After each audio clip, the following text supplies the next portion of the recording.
back to the Wrong Advice Podcast. I'm your host, John Picciuto, and I'm very excited to have my guest, Devan Kline, on with us today. Devan, how you doing, my friend? What's up, John, man? Glad to be here. Thanks for having me. I appreciate you coming on. Can you give a quick introduction to the listeners to who you are?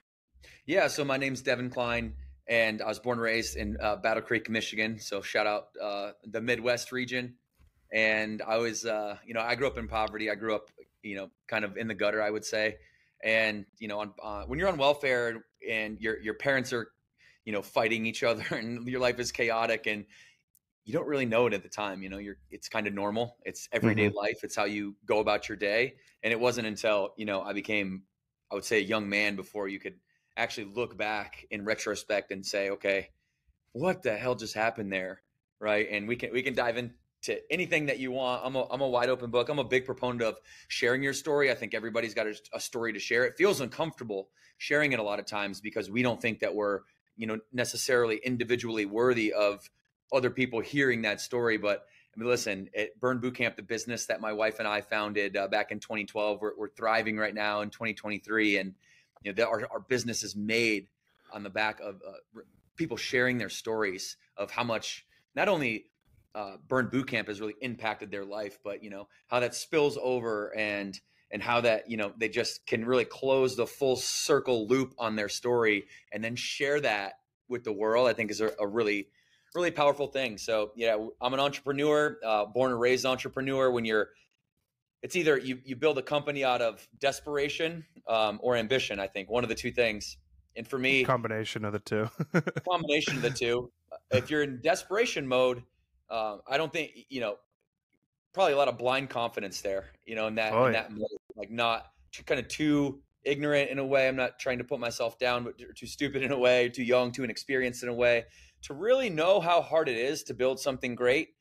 And so after I got done playing minor league baseball, we embarked on that venture, but I got the seed planted when I realized that my food stamps at school wouldn't pay for the chocolate milk. They would only pay for the white milk. And I remember distinctly, we all have these times that are like insignificant to other people, but they're distinct times where you have this deep emotion and it almost embosses in your brain like a stamp in time. And I remember kids making fun of me at the table because I couldn't get the chocolate milk when they had it. And, that was my insignificant motivation at the time. And so I went out and started a snow removal business. I didn't even know what the word entrepreneur was, but I think out of desperation, I didn't want to be made fun of anymore. And so I think that's really what catapulted me to realize that I had a little natural talent when it comes to allocating assets, building a business, and growing something people care about. Yeah, I mean, a lot to unpack there.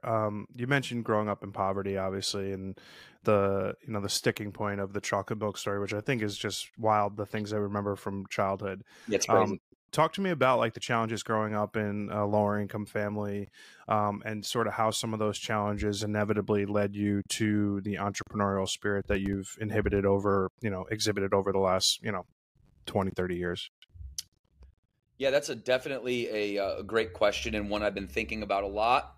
We all go back and we use, I believe at least that we use our memory to go back and to reconcile the past, right? Almost like a tape that you play back, say, hey, what actually went on here and how did this, become a part of my personality? And that's a really hard question to answer for anybody because at the core of that answer is just extreme self-awareness to say, what happened to me in the past and how did that make up my personality now? So I can do my best to guess. I think it's a lifelong journey of really unpacking that story. And, during those formidable years when you're 0 to 7 years old, I mean, all the science points to the fact that these are the years where your mind is molded. And those years for me, I was with my mother.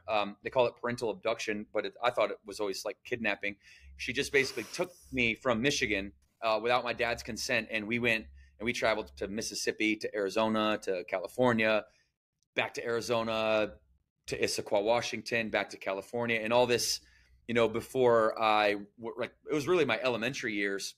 And I think a lot of my extroverted personality came out during those times because, my mom was a night shift waitress. I don't exactly know why we moved everywhere. I just know that she was kind of a gypsy soul, right? Like she just didn't want to be in a place for too long, and when you're addicted to substances and it controls your life, well, that you don't really have much. She didn't really have much where we were. She had used all those resources, on fueling that addiction. And so when we go out and adventure the country essentially out of the back of her car, 10 or 12, I'm not sure exactly the count, different apartments and rental houses, you'll go one way or the other. You'll either become an extremely introverted person and think, why me? Nobody wants to talk to me. And, therefore it must be my fault. Or, and I think this happens naturally. I think you have a little natural extroversion or introversion.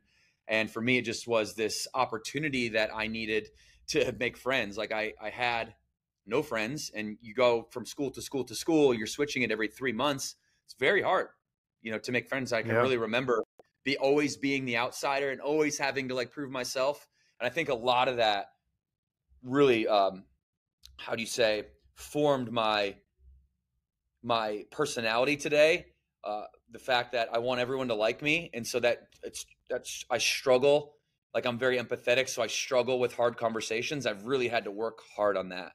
And I think that has something to do with it, but that's just one layer to probably many layers. And then you fast forward and, by the time, I'll make a long story short, by the time I was 18 years old, we had 50 plus domestic violence charges, criminal charges in our house. And most of those were domestic violence, child abuse, breaking and entering, just a wide range of different things. It was just chaos.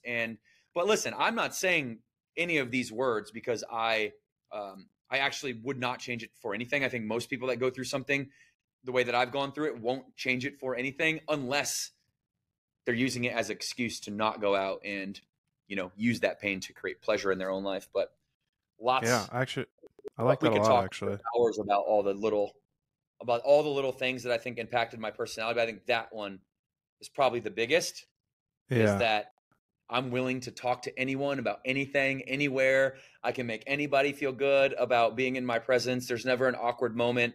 And I think those formidable years ultimately were my advantage. I love that. I mean, like you say, you could take those trials and tribulations and go one of two ways, right? You can use it as the motivation that you need to become the person that you want to be, or you could use it as an excuse and a crutch to impact the entirety of your life. And it's remarkable, in my opinion, having had a real picturesque childhood myself, to see people who have endured, the type of childhood that you have, and to come out the other side of it stronger, better, wholly formed as a human being. It's a true testament to who you are as a person. I'm curious what the process of childhood sports played, because you mentioned minor league baseball. Obviously you had some skills and some talent in baseball growing up. Was that like an easy sort of opportunity for you to make friends and then, become, more ingrained in a new city, a new town, as you kind of like went through elementary school and high school? Yeah, no, that's a great question. I think about this a lot too. So I didn't play a lot of sports up until I moved back to Michigan. So we traveled, it was the middle of fourth grade. Right before fifth grade, I moved back, and then that's when I started. The first sport I played was baseball. Took after my dad, and then I played football and basketball. And so I started playing all these sports at how old are we in 10? 9, 10 years old, something like that. Yeah, and so a lot of kids now, and I think that's a good age to start, right? Like it wasn't like I had things like the skate parks. I would hang out with my mom would hire babysitters who would hang out at places like that. And I'm not saying anything ill about skate parks, but there's usually that's a place for like upper teens and like lower 20s and 20 somethings to hang out. Yeah, not a 9-year-old. Not a 9-year-old probably, like at like 8 p.m. on like a Friday night. And so, So I would say that sports played the following role. When I started playing it, I realized that I had talent. It gave me confidence. It made me realize that confidence was a skill. Right? Because the more I got better, the more I practiced, the better I got. And the better I got, the more confident I got in myself. And I think sports 100% is where I get my confidence from.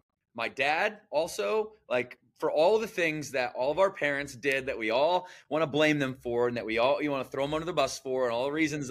And you also have to make sure that you thank them for the great things that they did as well. And my father had his ailments, and he, was addicted to drugs, in and out of prison, addicted to alcohol. I watched him. I grew up watching him, multiple women, multiple children, and having physically abusive relationships with almost everyone in his life. And for all of those things, I thank you, right? Like for all of those things that you showed me what not to do, right? You showed me an example, and I can't just thank you for not only for what you didn't do, but I also have to thank you for what you did do, because nobody is 100% right or 100% wrong. And so the fact that he was like, D, like, you're the man, dude, like all the time, every day, like in front of sports games, like all the time, he'd always build me up. And then you put the bottle upside down, boom, complete like 180 in like the personality. And then it became all about, I've got to go out and be good at sports in order to get any love or get any admiration or get any respect, even in the four walls of my household. And I think encouragement should be free. I think that's the moral responsibility as a father, to encourage you on the behaviors that are going to turn you into a good man, and discourage you on the behaviors that are going to turn you into a bad man, right? Mm-hmm. Or somebody that society would see as like not useful or not contributing to the world around you. And so, so confidence, to answer your question, was the first thing, then teamwork, then leadership, and I think they're all correlated, right? So as I started to get more confident, I got put into the light of like the best player. That's a gift. You can either hold that gift or you can destroy it. You destroy it by, being a bad teammate, by pointing fingers, by pointing blame, not taking responsibility and accountability for yourself. You hold it by doing the opposite, right? And then everybody starts to become that mirror reflection of you as a leader. And so I saw that, and that was the one thing in my life I could control, right? I can control my attitude, my effort, my belief around how I showed up on the baseball field. And that was my catalyst, in order to kind of get out of the gutter, if you will. At what age do you think that your circumstances became, in your own mind, something that you need to overcome? Was that something that you were like cognizant of in high school, even at like that 16, 17, 18-year-old age? I was cognizant rather, that we weren't wealthy. Like that we, I had, in Michigan, they called them bridge cards. They were food stamps and they changed to bridge cards. We had bridge cards. My dad was in and out of jail. So there's like, that gets publicized in a small town. And so he's got this reputation. My name holds the weight of this reputation almost through osmosis, like nothing, that I did necessarily. It was just where I lived and who I was associated. So that part was really tough. The part where if you're going to go out and you're going to perform in a football game, you want it to be sunny, right? And 75. You don't want it to be snowy in Buffalo in January, right? Because there's a correlation to performance there. And so I think for me, my job was to say, no matter what the weather is outside, right? No matter what the current environment is like in my household, in the four walls, I've got to play the game, right? And it doesn't matter if it's sunny. It doesn't matter if it's a good day or a bad day. It matters that I can control what I can control. I could not control that environment around me on the snowy games, right? If you will, to stay with this metaphor, I had to protect the football, right? Yeah. And I had to make sure that, I was associating things like our lack of reputation, a good reputation, wealth in the community, as things that weren't my fault, but things that I could control. And so I went out and tackled respect with baseball, because I would get respect from that. And then I tackled poverty with starting to become an entrepreneur. 20-minute snow removal. I would go knock on doors with a clipboard, and I'd sign up people 20 minutes for $20. I'd have my two buddies. We had two neighborhoods that we were on. I'd have two of my buddies come by with shovels. 20 minutes. That snow was in the yard, out of the driveway. We got a little salt finish, you know what I mean? Like a little cherry on top. And then I would collect payment, split it 3 ways. I'm the salesman going around starting my own franchise when I'm 11, 12, 13 years old, because I want the chocolate milk, Yeah. That's pretty awesome. I'm curious, like the college experience, the minor league baseball experience. Obviously, you were successful enough to make it to another level that a very small percentage of athletes make it to. Obviously, that also led to you can call it a failure, you can call it a slight hiccup in the journey, right? Obviously, you don't start something to just finish in the minor leagues. You want to become a Major League Baseball player. But tell me about how that process and that sort of journey through the minor leagues and then the ending of that baseball career impacted you or imparted in you any alterations to your psyche, to your entrepreneurial spirit, and sort of like how you felt about yourself. Yeah, definitely. Yeah. So I think the question that I'll go after is how, like, where did it come from and where did it leave you? So baseball came from my dad, and I watched him play in the minor leagues, and I was infatuated since I was a little kid, right? And so there's this picture of me like with like bleach blonde, puffy towhead hair, and I'm like, I'm just like turning into one, perfect form, hips are good, eyes on the ball, and that was my dream. That was my goal. I've always believed that you build wealth through concentration. I always wanted to be wealthy. And because of what we've already talked about, you build wealth through concentration, protected through diversification. Warren Buffett said that. And so I wanted to go out, be that public figure, be that baseball player under the lights, making millions of dollars. This was the only path. This was the only path. I was 14 playing in the 16-year-old, which you move back about 15 or 20 feet on the map, like the mound moves back. Mm-hmm. And I moved up to that division, and I was even dominating that division at the time. So at 14, I knew that I was a different player. And going back to confidence, it gave me that confidence. Well, I started seeking a college scholarship. When I would talk to people like, hey, what's holding me back from playing Division I baseball? They're like, dude, you're a $145. I was, as a freshman, sophomore in high school, I'm a $145, $155, somewhere in there at like 5'10", right? Like, I'm not a prospect. I'm not 6'4", right? Long and lanky. They're like, you need to put on 25 pounds. You got to, if you want to go Division I, you've got to throw in the 90s with your build. And so you've got to put on weight. That's when I fell in love with fitness. I started hitting it hard right around 14 years old. I got a picture. My dad bought me a bench and put it in our basement. And I've got a picture, and I never forget. I've been using a bench every week since that week, right? I put on 25 pounds. I taught myself nutrition. I taught myself. I would actually oftentimes go to GNC with my own money, buy weight gainer because we couldn't afford it as a family. And I would just walk around with like weight gainer shakes all the time, trying to put on this weight. Pasta, spaghetti was, one of my favorite, just load it up and just crush food, lift heavy weights. I put on 25 pounds by the time this was in like 18 months. And I also was going through puberty at the same time too. So it wasn't like a pure, eat food, lift weight type thing. Yeah. But it cut my teeth in fitness. It made me love it because it made me love the art of fitness and the science and just the marriage of the two things, because it gave me an opportunity to go get that Division I scholarship, get my fastball into the 90s. The more mass behind the ball you have, the more the faster the velocity goes, right? So putting on 25 pounds put me into the 90s. Now all of a sudden I get this college scholarship that takes me out of my home, which was my goal. Like, freedom to me was one of my main goals. That's why I started flipping cars on eBay as soon as I was 16. Like, I wanted a car, and so I wanted a good car. So one that was reliable. I started took the snow removal business into an eBay business, and just wanted to go into college being set, right? And as soon as I entered Central Michigan, entered day one, I pull up on the campus. Remember, I don't know what entrepreneurship is. I just think I'm trying to make some money to go live my dream of playing baseball. I don't have a plan B. My job is to start a company. And so I show up on campus. I set all that stuff aside. I stopped flipping cars. I stopped trying to make money. I'm on scholarship now, right? I've got this obligation to my team. I pour it in. I get better and better and better and better. And then my third year, I end up going to play in a college summer league, and was just lights out, 19 out of 19 saves. And they plucked me right out of that league and put me into the minor league system.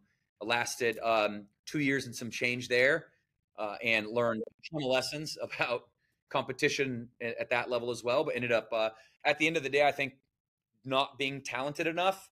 And I quit because I could have went back and, signed with another agent. But I actually chose to hang them up, right? Like I got fired from my job with the Giants and then I quit because I had a standard for myself.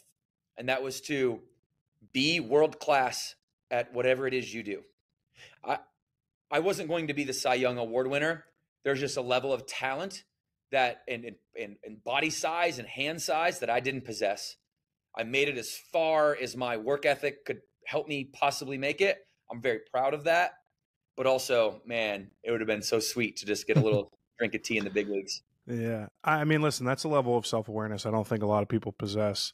Whether it's your upbringing or your experiences through childhood that led you to be able to make that decision, I think it's commendable. A lot of people hang on for the wrong reasons. You see it all the time, even Well, yeah, on even the in the pro minor level. leagues, you have these guys that they go 8, 9 years, and they know inside of their heart they're not good enough. But what they're, and you can in the abstract kind of paste this across society. We're scared of what the future might hold, right? Like if we actually gave up something that's comforting and secure, we're scared of who we have to become, the gaps that we're going to have to face in ourselves. We're scared of that self-awareness, right? Yeah. And I think, just formed in my childhood to be able to, dude, if you're not self-aware, then all of this is on you. And that's a miserable life. Yeah, I think you touched upon something super crucial. A lot of times we get through the merry-go-round, right? You hop on high school to college, college to first job to second job, third job, fourth job, fifth job, date the girl, marry the girl, right? You get on the merry-go-round and you never stop to ask if you wanted to get on in the first place. And being able to be self-aware, to check in with yourself and understand whether you're happy, whether you're fulfilled, whether you're doing the things you want to be doing is crucial to being happy and I think successful. You could be the best lawyer in the world, you could be the best, accountant in the world, but if that's not the thing that you actually want to be doing, you want to be doing something creative or something in fitness or anything, you're not going to be happy. You're not going to live a happy existence. I learned that lesson during the pandemic when I got fired from my job. I felt like the world was ending, and it has been the single greatest catalyst to ever happen to me in my entire life. And it's about taking those shitty moments, those really terrible, what am I going to do with myself opportunities in your life, to like really self-assess and figure out what you want to be doing and how you're going to go about the rest of your life. And it sounds like to me, when you hit that crossroads of it's time to hang up my cleats, that you made that decision for yourself that I'm not able to be the best of what I can be in this chosen field, and it's on to the next thing. So talk to me about when you hang up those cleats, how that transition goes into fitness, and then obviously starting the boot camp and all that you guys have been doing for the last 11, 12 years. Definitely. So let me rewind real quick and I'll bring you right up to that point. So I meet Morgan when I'm 12, by the way. So at the same time I start becoming an entrepreneur, at the same time that, I have this first altercation, like this first physical altercation with my father, we get in a fight. It's his first child abuse charge. Like around that time right there, Morgan enters the scene. She enters my life. Wow. And literally, I fell in love with her right away. Like this, people are going to hear this as, my, story becomes, gets out there more. Like I have proof too. I have an 8th grade letter I wrote to her friend Erin that says, I'm going to marry this woman 2 years after meeting her. And so, she enters the scene and she's that rock, right? Going back to, being on a bridge card, you don't have really extra money to have things like cell phones. And so Morgan's paying for my cell phone as, I don't know, 16, 17, 18, 19, somewhere in there, all the way through minor league baseball. Right. And so when I'm done with baseball, obviously I get fired. I'm in that moment. I'm in my hotel room, all my dreams basically, because you don't know, like they don't tell you, they lead you, like rightfully so. They want to keep the morale of the team high, blah, blah, blah. It's called Judgment Day, and they, you get that call into the office like this, what time it is, right? And they rug pull you. And I knew as soon as that happened to me that my obligation was to her, right? Like the first thought that you have is, this, what if I go backwards? It's what if I go follow in the path of my family, right?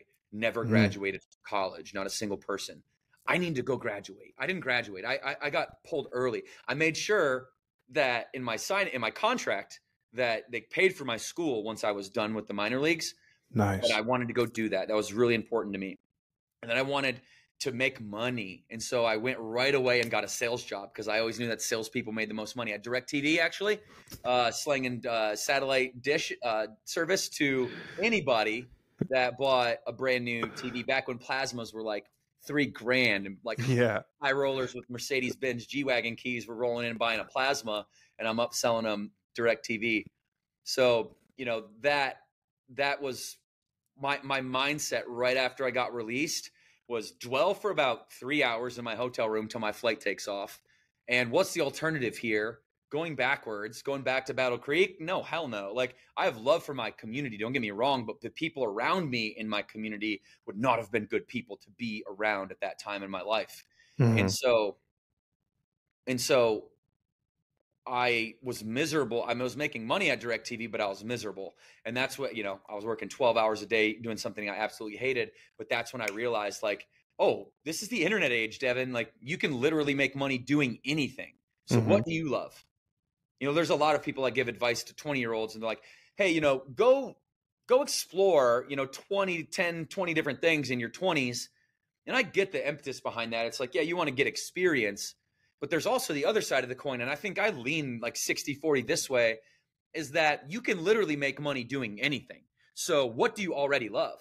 You already know there's already a passion that you have. You got shoes on your wall behind you. You might be passionate about shoes. You can literally go make a YouTube video just unveiling shoes and talking about shoes and make $5,000 a month. It's not easy, but it's pretty doable. It's doable. I mean, there's millions of people doing it, right? And so I was always I don't want to go dabble. I don't want to be a dabbler. I never want to dabble. I realized that if I just picked a vertical that I could wake up every day, I asked myself the question, if I never got paid for doing a profession and I could do something that was enjoyable to me 80% of the time, what would that be? And fitness helped me get to the big league or to the minor leagues. So I figured, I could help people in that regard. And so during my time, with the Chippewas and the Giants, I also stayed with host families. And these host families would watch me training my butt off, eating my butt off, right? And often like refusing Lucky Charms and Fruity Pebbles and like things they would try because they were trying to be nice hosts, right? Like, no, I've got goals. And like, oh, that's interesting. I've never seen this animal that has discipline before, right? Person that can say no to sugar. Like, how dare you, right? And the American problems were not the problems that I grew up with, right? Poverty, abuse, a chaotic nature pretty much everywhere you go. It was just lethargy and lack of energy and maybe some just inherent habitual unhappiness. Maybe that was it. And so I started making the correlation. We started Burn Boot Camp after Morgan got a promotion in the Kellogg's company from Naples, Florida to Charlotte. We both moved to Charlotte, and I started Burn Boot Camp in a parking lot. Nobody would give me the keys to any doors, any lease, because, I'm a 24-year-old kid with no financial history. I wouldn't do that either. It's probably a pretty risky situation. So we opened 5 parking lot gyms. Morgan, in the meantime, after our second one, we get married. She quits Kellogg. She joins me full time. We're now running this business together. We look down. We've got 1,000 members at 5 sublease gyms. We're like 27, late 26, 27. We're like, holy moly, like this is insane. Like our financial lives have already been changed. What do we have here? Like, do you want to stop now? We looked at each other like there's no logical reason to stop now. So we flipped the 5 into brick and mortars because now we had the financial history to do so. We ended up franchising simultaneously, flipped 3 of those gyms that we owned into a franchise company. And that's how we got our initial seed capital. Rather than going into some Series A or Series B or Series C, we got our initial seed capital from ourselves, right? We sold 3 gyms, put all of that money, not just most of it, all of it, back into the business in order to become a franchise. And then once we did that in our first 18 months of this business, we awarded, which is the equivalent to sold 200 locations in 18 months, which was, 99% of all companies at the time. So, and we are growing at a very fast clip. So yeah, I'll stop there. But yeah, Morgan, but basically the punchline is this: when Morgan came on, we exploded. Yeah. That'll lead to a happy marriage. I'll make sure to cut and clip that one for social. There we go. That is remarkable, Devin. I mean, truly, that is the type of rags to riches story that is, I think, inherently a possibility in America, which is really great. I'm very curious how the pandemic sort of reshaped your mindset, reshaped your business, because especially for in-person gyms, it was an extremely difficult time to be an owner and an operator in that field.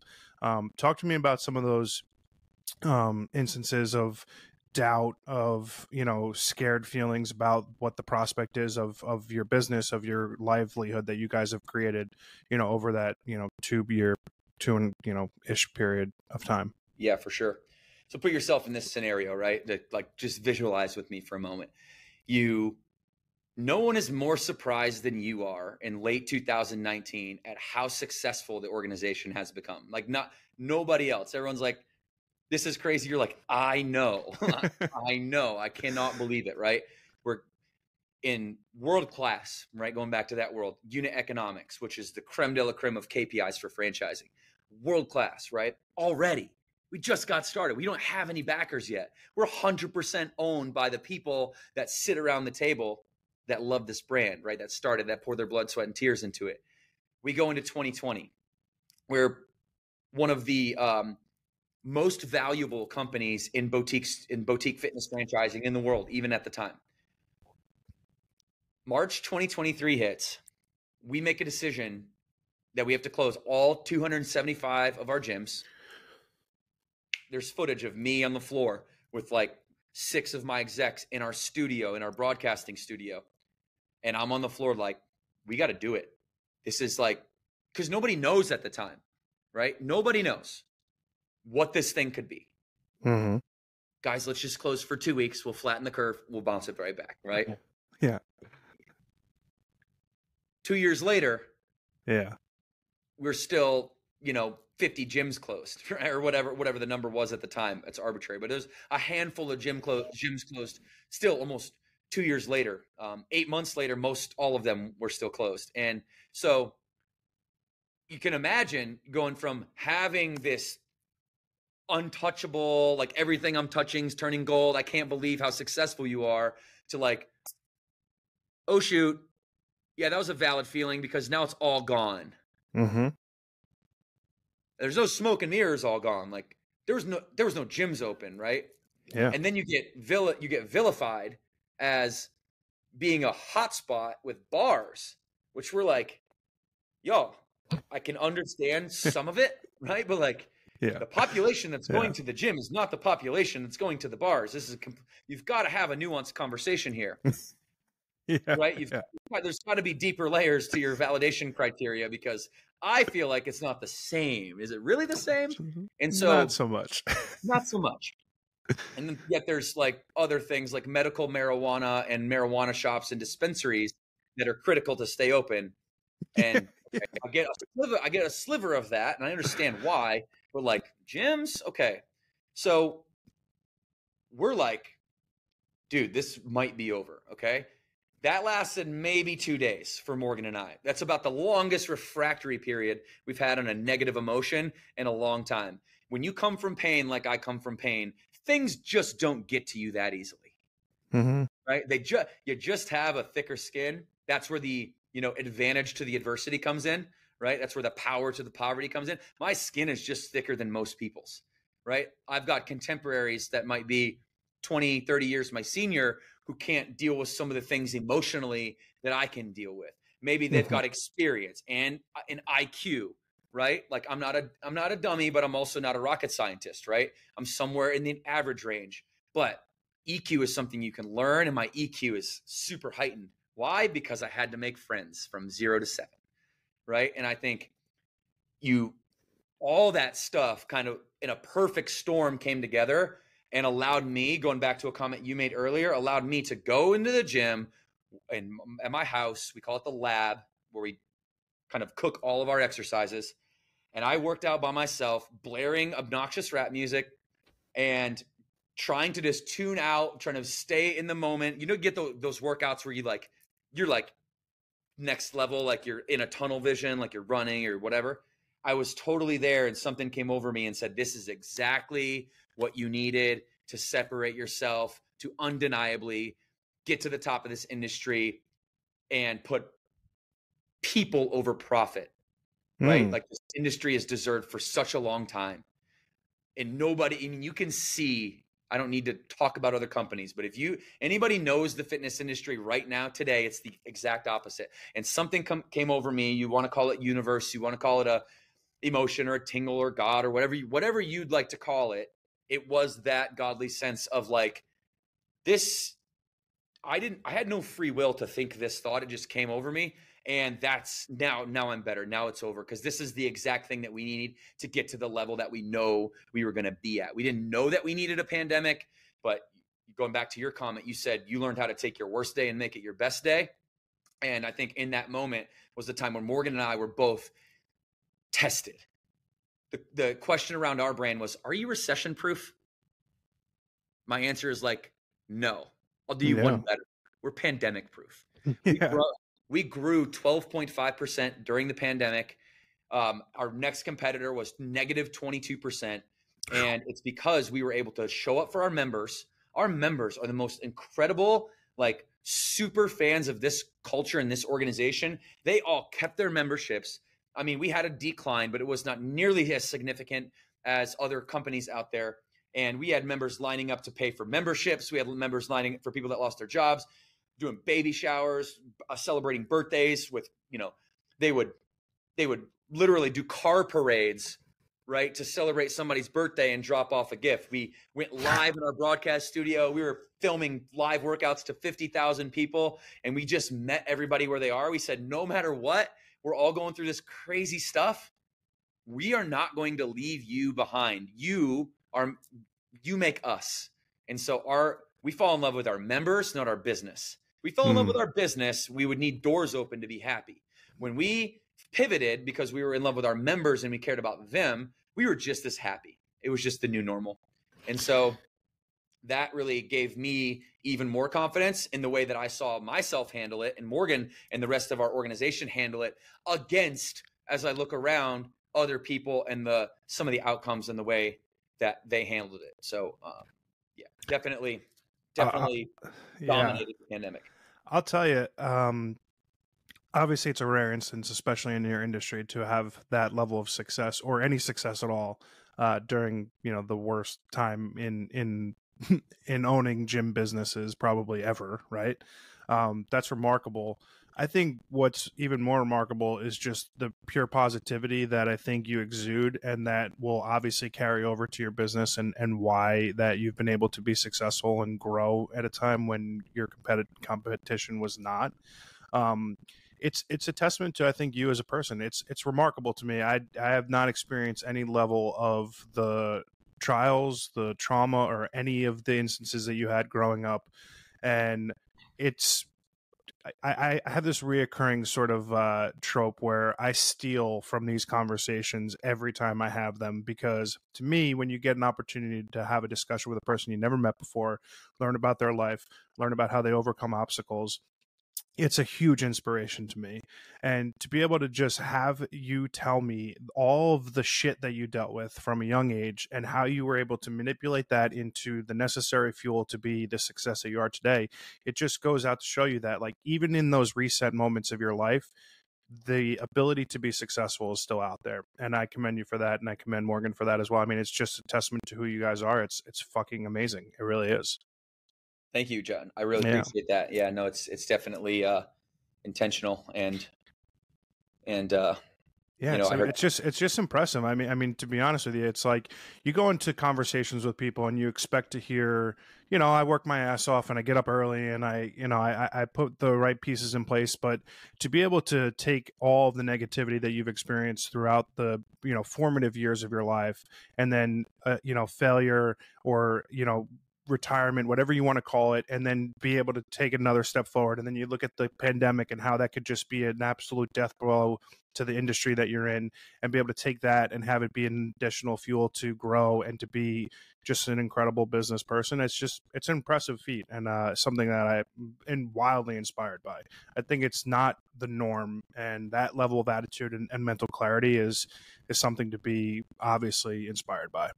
Well, I appreciate you saying that, and I think it really stemmed from me being lost, right? If you can probably conclude from my story that I didn't have a lot of positive role models in my life growing up, especially from a male side of the house. My uncles kind of followed suit with my father, and so I was in that. I so desperately sought after wisdom, and for me, the first time that I heard Tony Robbins talk about adversity as your advantage, pain versus pleasure, that really gave me the words and the language that I needed to put it into perspective. And I was gullible because I was unconditioned at the time. And one of the first things I ever heard, and I think it was his personal power tape way back in the day, dude, like as a kid. The 90s. Yeah. Yeah. Was that, well, two things. One, when you have no resources, get resourceful.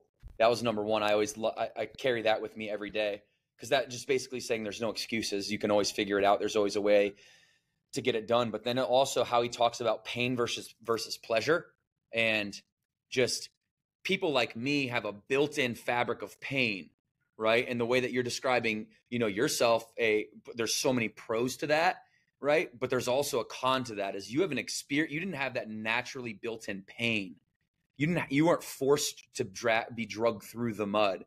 And so for you, you've got to drag yourself through the mud in some way. You've got to manufacture this pain, because that's the motivation, right? Between how we do things and why we do things and why we don't do things. We do things because we're getting away from pain toward pleasure, right? We don't do things because we're getting away from pain toward pleasure. And so when you've experienced that pain and it's super real, now you've got something to look back at, right? And say, oh shit, I'm not running from that thing, right? And then most people just leave it at, oh, you got something you're running to. Okay, that should be sufficiently motivational. It's not. You got to have both. But the last thing that I'll say on that is pain. When I say the word manufacture, the pain that I feel can be the same pain that you can manufacture. It's just how real is it to you?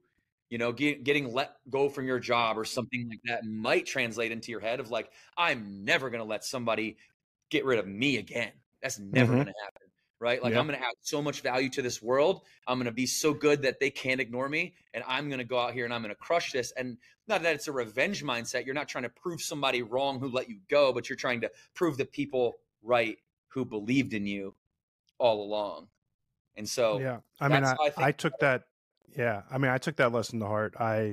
When I was told you're gone, it's a you thing, right? You have two decisions. It's either hamster wheel, I got to go back to it, or I was like, nah, fuck this. I'm my own boss from here on out. I'm doing what I want with my life. And there's nobody who's going to be able to say you're fired ever again, right? Like this is my journey now, and I'm the one who's in charge. I'm the captain now, right? I think you also said something that's super important. The repeatedly, so for the last 3 years, I've been building this podcast. I've been building my photography business, and I have been exceeding my expectations wildly. In the last week, I've shot a Victoria's Secret fashion show. I shot a huge inspiration for me. A group of guys, Bob Moses, who's a DJ, and amazing artists that I shot this weekend at a music festival. And these are things that I would have dreamt about 3 years ago. They were like my highlight reel possibilities in this career that I'm building for myself. And if I had the pleasure outcome of, well, this is the pinnacle, this is where I'm going to be, I would just stop right now and be like, okay, I did it, I'm done. Now what do I do? But this is just like step 2, right? You have to like think of it in that mentality, like you mentioned, because there's so much more shit that I want to do. There's so much more growth that I can do. There's so many more opportunities that I want to chase down. And if your mindset isn't that this is just another step up the ladder, you're going to be complacent, you're going to stop, and you're not going to keep driving. And I think just over time, like, I think age plays a big part in it as well. Like, I'm supremely comfortable in my own skin. That happened a lot later in my 30s because I just know who I am. And I think when you have the mindset of this is like what I'm doing and this is my path and I'm leading it in the right way and what I want to be doing, the successes will inevitably follow. Yeah, I mean, listen, that's the mentality that I hope everyone picks up from this. That's right. Success breeds ambition, and just get a little momentum. You get a little momentum that's going to make you hungry for more, and it's this virtuous cycle. Could also be a vicious cycle, but it's a Yeah. virtuous cycle if you believe in yourself, execute against the belief, reinforce the belief that you had in yourself, and repeat, right? And unfortunately, and what you and I aspire to do is to help other people make it a virtuous cycle and not a vicious cycle where they don't Yeah. believe in themselves, they don't execute, and then they say, hey, told you it wasn't going to work, right? Yeah. I think what's beautiful is that you're taking people who maybe not believe in themselves in a physical way or even a mental way and able to enact real change in both their physical and mental outbeings and their confidence and their ability to live a healthy mentally and physical life. And in some ways, my reasoning for this podcast is just to tell people that you can do whatever the fuck you want to do with your life as long as you put in the work. And I think there's a lot of what you've done in your life that sort of matches up with that same ethos, that there are no limitations to what we're able to accomplish as long as you're willing to put in the work. Try and fail and try and fail, and inevitably you're going to succeed. Well, even as an entrepreneur and as a businessman, I still like recommend to people in this space, work out every day. Work out every day because that's the hard shit that nobody wants to do. And if you do that, you're a step ahead of someone every day. You have an anchor for your day. You can control it no matter what happens in your life. You can wake up and work out. It's going to create discipline and you're going to start building confidence by keeping the promises that you make to yourself. And that's ultimately what we're doing, right? This is fitness for me is like the it's like the bonfire that we're all sitting around, right? It's not the goal. It is the goal is to have a gathering place where people come and then can learn confidence, right? If you go back to my story, fitness taught me confidence because it allowed me to gain 25 pounds. It allowed me to get to the next level. It was the catalyst for my entire life and where I'm at today. And it can, and now, most people like think about fitness as like do some push-ups and like it's annoying and I don't want to do that and it's painful, but I'll do it anyway because my doctor tells me I have to. It's like, no, like this is the tool that you can control even when it's raining outside. You can control this tool, right? You can do it. It's free. Just go run. You don't have to pay a gym. You can just go run, right? You can do push-ups. Those are free. You know how to do this. YouTube has like millions of workouts, right? This is the thing that creates confidence. Our business has grown so big so fast is because we're not a fitness company. We're a marketing company whose product is confidence. And there's a fundamental difference between that mindset and then selling memberships and selling fitness, right? Because then it stops at fitness. The reason our culture and community has raving fans is because that's just the invitation. Yeah. It's just the invitation. And then once you get around that bonfire and you get around that camp and the energy and the trainers and the community, it's like, man, these people are having a very sophisticated conversation around this bonfire. Ooh, maybe I want to be a part of this sophisticated conversation because I'm learning something about myself every time I come to the gym. Every time I get a chance to meet with these people, I'm becoming more confident. So confidence is a skill. So if you are the Wrong Advice podcast, it's like, don't ever let anybody tell you that confidence isn't a skill, that you can't get more confident, that you can't manufacture more confidence, that confidence is something that is a catalyst to your life and can propel you to heights that you never thought of. Because who the hell's going to believe in you if you don't believe in yourself? Absolutely nobody. And I think you touched on something that's very important. The businesses that are going to be successful post-pandemic are the ones that foster and build community. And it's no wonder that you're successful in doing this. You're a fucking light, man. I mean, I'm inspired by you. I may even go to the gym today. That's probably a lie. You about to run through the wall? Yeah, I'm about to run through a wall, man. I mean, truly, I am wicked inspired by this conversation, and I've got like that cliche thing. I steal like an artist, right? Like, and from this conversation, I'm stealing inspiration to go be, go do movement today. Go out and feel better about myself if I'm feeling shitty and I'm feeling lethargic. You make me want to go run through a fucking wall, and I think that's a testament to you. Yeah, I'm so wildly appreciative that you took the time out of your day to come on the podcast and talk about life with me. got a really cliche line. If you've been on my podcast, you're part of my family. So welcome. And yeah, man, thanks so much for coming on. It's been a real pleasure. Thanks, John. And I'll throw the light in the world ball right back in your court. Thanks for doing what you're doing, inspiring people. We need more and more and more entrepreneurial media to really shine the positive light and the world changing light on this industry that often, and this profession that often gets a bad rap. But you've never seen a Disney movie where the CEO is the hero. So Yeah, right. I appreciate you being the champion of us entrepreneurs out there, because I think the soul of every entrepreneur is a pure soul. Maybe sometimes we get the wrong path, but the pure intent is to help change the world, make the world a better place. And you're helping people stay in the path. So thank you as well. Oh, my pleasure, man. It's been a real treat. You have a great rest of your day. All right.